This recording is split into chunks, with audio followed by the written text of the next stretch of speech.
Good morning to all. How are you? Yes, now we come to the UV visible spectral analysis, and we have gone through all the basics of the UV visible spectroscopy, including the principle, how it works, and we have the spectra of the various compound depending on the different kind of the electronic transitions, the absorption and intensity shifts, including the Woodward-Fieser rule. So how we analyze the UV visible spectra? So this is the lecture. With an example, we can have the analysis, and with this you can practice more and more samples of the organic compounds, how it is analyzed, the UV visible spectra. So the outline of my presentation of today's lecture, the review of the previous lecture, the objective, the learning outcome, the UV visible spectrum of an compound. We take an example and then we have the analysis. What is the effect of conjugation on the absorbance? That also we see through an example, and after that there is an exercise. You can practice more and more known compound UV visible spectra, so that when you go for analyzing the unknown sample, so you can have your known spectra, you can take the help of the known spectra, and then you can analyze the unknown samples. So references and SELO. Okay, so these are the outline, how we proceed.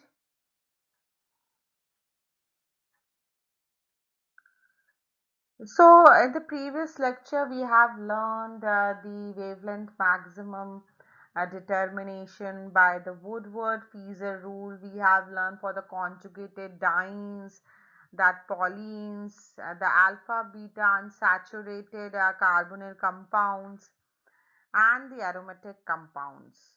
So which relate its molecular structure. So it gives the calculation of the wavelength maximum we get in the spectra, which relate the molecular structure of the compound. So a set of rules are there. We have learned how to calculate with remembering the rules, set of rules, the Woodward-Fieser rules of the conjugated dienes, alpha beta unsaturated carbonyl compounds, and the aromatic compounds. So the main objective of this lecture is to analyze, to interpret the UV visible spectra we get of your sample when you use the UV visible spectroscopy method. The learning outcome of this lecture is very specific. The student will be understanding after this lecture how to interpret the UV visible spectra, because after this the students will be able to learn how the UV visible spectra will be analyzed, which may be helpful in their long-term analysis. And by practicing more and more known organic compound UV visible spectra, we can have the interpretation and the analysis of the unknown samples, unknown compounds.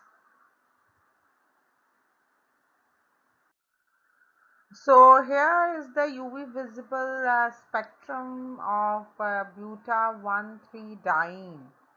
It's a conjugated diene having the two double bonds.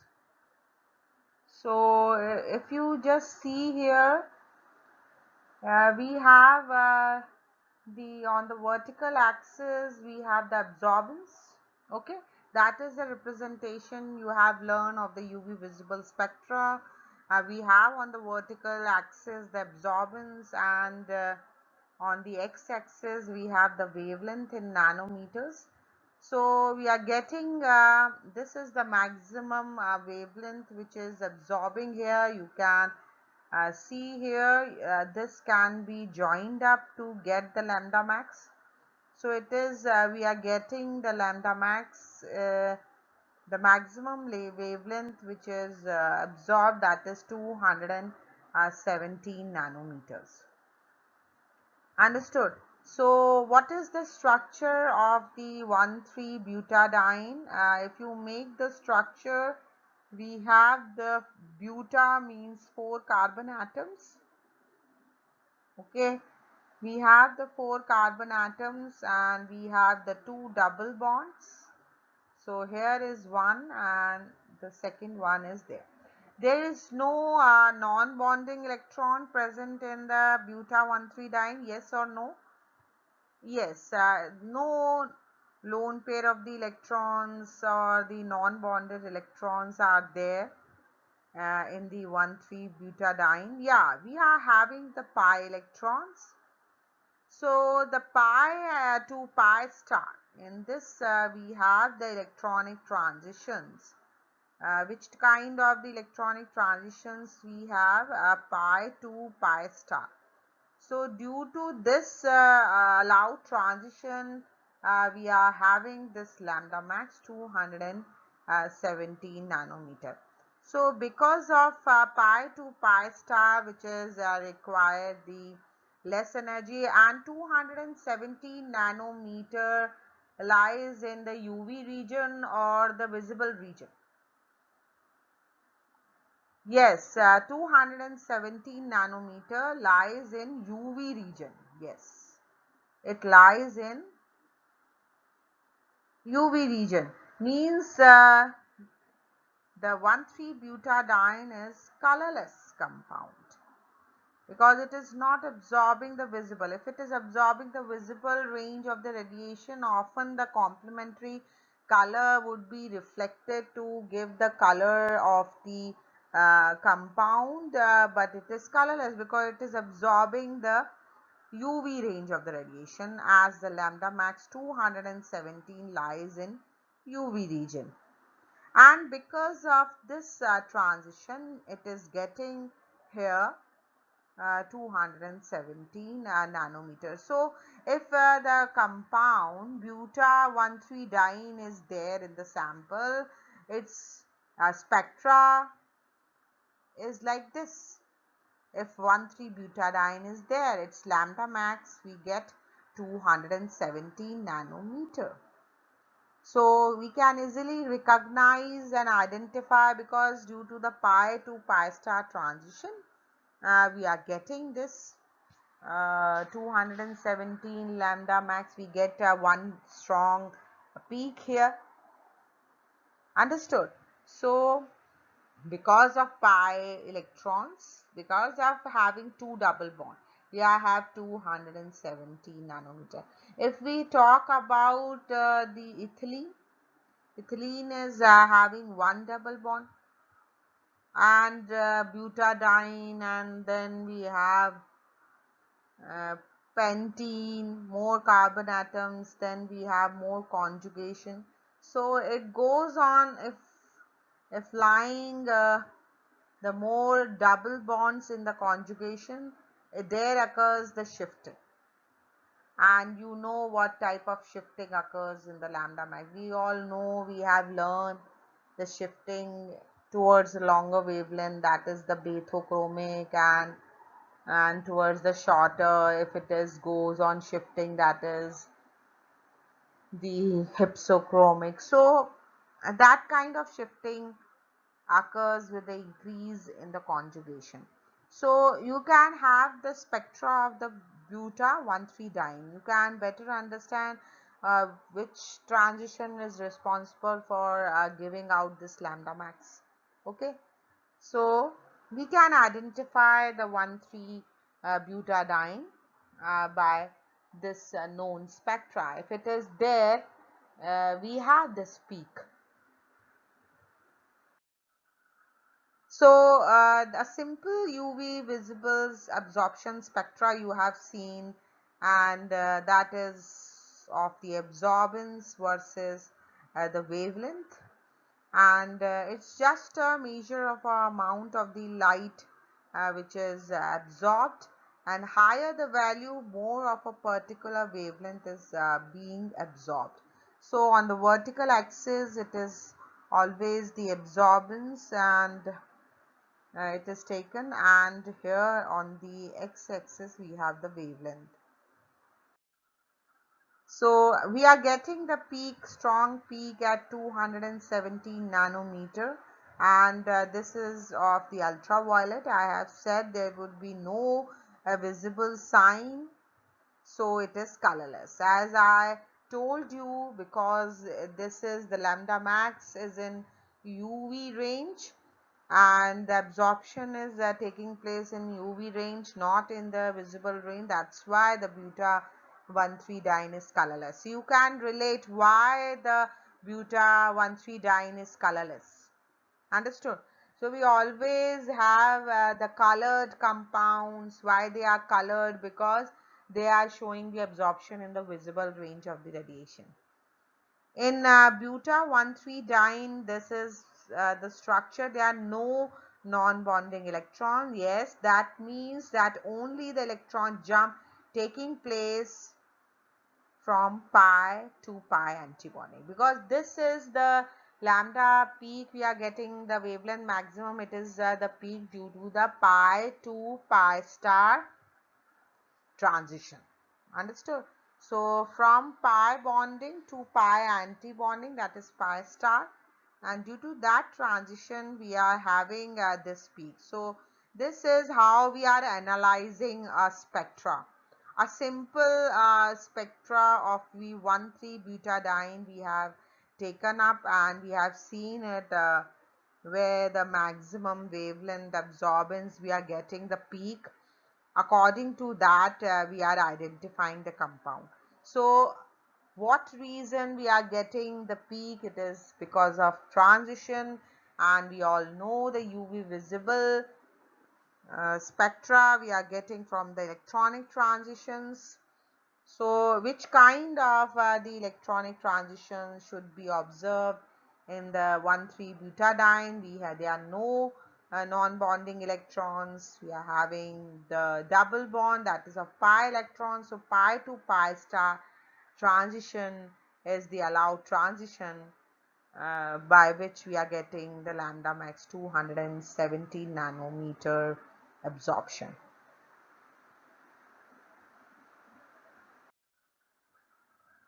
Now if we see the importance of conjugation and delocalization in what wavelength is absorbed. As you have seen in buta 1,3-diene 217 nanometer is there, and if it is having more conjugated, we have number of double bonds goes on increasing in hexa 135 trine, and we have the simple the one double bond, that is of ethylene. So if we compare the importance of the conjugation and the pi electron delocalization effect on the lambda max, we can easily understand, yes, there is the effect of the conjugation as well as delocalization on the spectra of the compound, and we can easily understand this. This is having one double bond, and we are having, this is our compound, we are studying two double bonds, and it is more increases here hexa 135 trine. So let's have the transitions.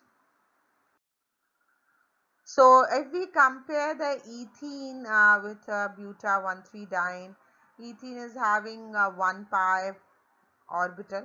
You can see here the pi bonding orbital here and pi anti-bonding orbital here in the ethene.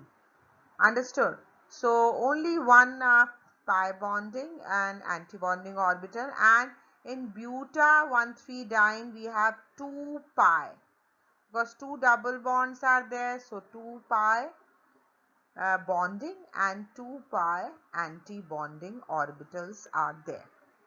So you can see here, this is the difference. So if we say the higher energy required for the transition is of the one pi orbital to the another pi antibonding, it requires the highest energy. If the number is goes on increasing, the energy uh, level, it goes on decreasing. So lesser energy is required for the transitions.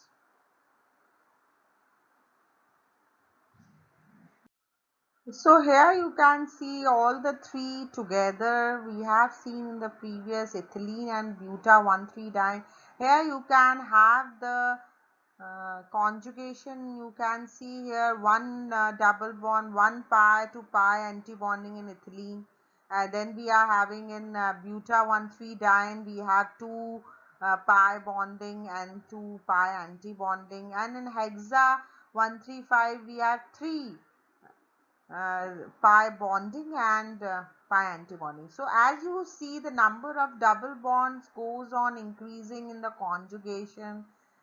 We have the lesser energy gap is there. The gap between these orbitals has fallen down and takes lesser energy to excite an electron, and it is causing the delocalization very easily, because if very less energy is required to go to transit, so it is very easy to have. So delocalization occurs due to the less energy required. Very less energy causes the transition. So in the hexa, it is very less as compared to the buta 1,3-diene or ethylene. So understood how the conjugation and the delocalization we are talking about according to one compound. If we are taking of the unsaturated compounds not having any non-bonded electrons, only having the pi electrons, so how it is having the effect on the lambda max or the wavelength or the energy. And if we say a red orange pigment, beta carotene, which is found in the plants, fruits and colorful vegetables, you all know it is has a sort of delocalization. Just see here how much conjugation is there. If you can imagine by seeing its structure, it is having 11 carbon-carbon double bonds which are conjugating together, and that is alternate single to the double bond, and it is a very we can say red in color. So you can see 11 carbon-carbon double bonds, how much delocalization is there, and very less energy is required for the transitions, and that's why it shows the absorption in the visible range of the radiation. Okay, that's why it is red in color. Understood? So we can conclude that we have seen the conjugation and the delocalization effect on the lambda max. The more delocalization and very small gap between the highest energy pi antibonding orbital from the lowest pi bonding orbitals. So more the conjugation, more delocalization, we can have the very less energy required for the transition, and it shift towards the longer wavelength and with the very less energy. Understood? So from UV, understood, it proceed towards the visible region. That's why the more conjugated polyenes are colored, because the lambda max goes on shifting from the UV to the visible towards longer wavelength, and visible region of the radiation absorption gives the color. So that's how we can analyze the polyenes. So you have the spectra of this 1,3-butadiene, and we can have the more dienes, and we can easily recognize the polyenes and with its lambda max, because if it is not having the non-bonding electrons, it is having the pi to pi star. So according to the pi to pi star transition, we can easily identify the compound. So you can practice more and more organic compounds, the carbonyl compounds, understood, the acids. We can take aldehydes, acids. So you can take an example of one aldehyde, ketone, acid, and understand what type of the transition, and we are getting the peak of the compound in the UV visible spectra. So that can be helpful in identifying. So each one of the compound is having the unique spectra, and with that allowed transition we can recognize it. If we just see the simple compound UV visible spectral analysis, we can easily identify the unknown compound. If some we really understand, yes, this diene or carbonyl compounds gives them lambda max, so there is a list of known compound lambda max. So you can go through that table of the lambda max of the various compounds and can easily interpret the UV visible spectra. So now you have understood about how to analyze the sample, and here we have taken the example of 1,3-butadiene. So how the conjugation in the compounds can be understood by the spectra, or why it is color beta carotene. So how we can understand the spectra of butadiene? You can just have one more this revision by these questions.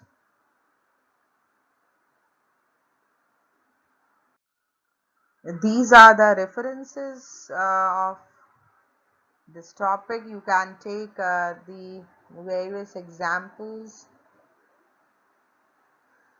of the UV visible spectra and can have the analysis.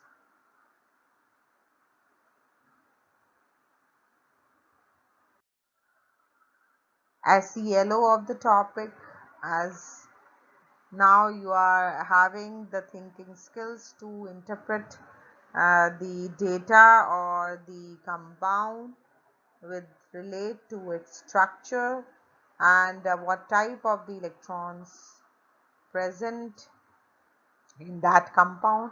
On the basis of that, we have in our mind the thinking skills to go on practicing more and more compound, because the practice makes the man perfect. Thank you and take care. Keep studying.